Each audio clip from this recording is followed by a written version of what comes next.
म आज मलाई बहिनीले पठाइदिएको चिज देखाउँछु है तपाईहरुलाई। अब त बर्खा लागिसक्यो नि त, बर्खा त लागिसक्यो तर त्यता धेरै पानी परेको छैन रे। तर अनि यस्तो मजाले धोए। अब लास्ट फाइनल धुलाइ हो यसको।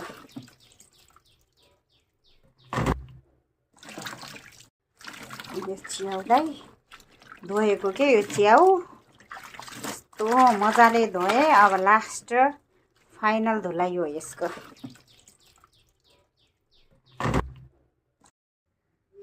धोएर यस्तो राम्रो भयो नि त धोएर। अब यसलाई म बनाउँछु, सफा गरी भ्याएँ। अब यसलाई चाहिँ यस्तो मजाले चिर्ने। धोएर यस्तो राम्रो भयो नि त। आहा यस्तो राम्रो है धोएर।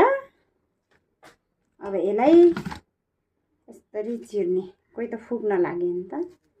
अब यसरी धोएर यस्तो राम्रो भयो नि त। आहा यस्तो राम्रो है धोएर।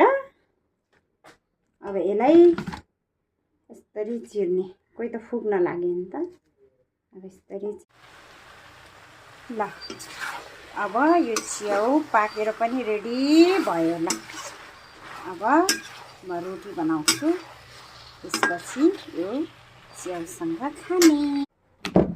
यो पिठोको डल्लालाई यसरी मुसेर अनि बेसरी मुस्ने हो म त। हेर्नुस् अनि मोटो यति धेरै पिठो रोटी हाल्न लाग्छु कि यो मैले मेरो सासू आमा र आमाजुलाई पनि पठाइदिने हो कि च्याउसँग खानलाई। त्यही भएर अनि देउरानी यसरी तेल लाउने हो म त। यसरी तेल लाउने हो। अनि यस्तो पहिला हामी बटुकाहरूको पातमा हाल्थ्यौँ। अब यसरी रोटी हाल्ने हो हातले। हेर्नु त रोटी कति ठुलो छ रोटी। यसरी तावामा हालेको बेला भयो कि रोटी। अनि यसरी फर्काएँ।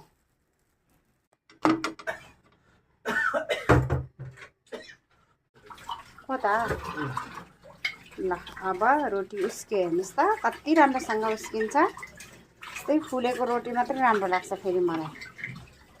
हेर्नु मोटो हालेर चाहिँ भ्याइयो होइन। सानो टुक्रा चाहेको मैले।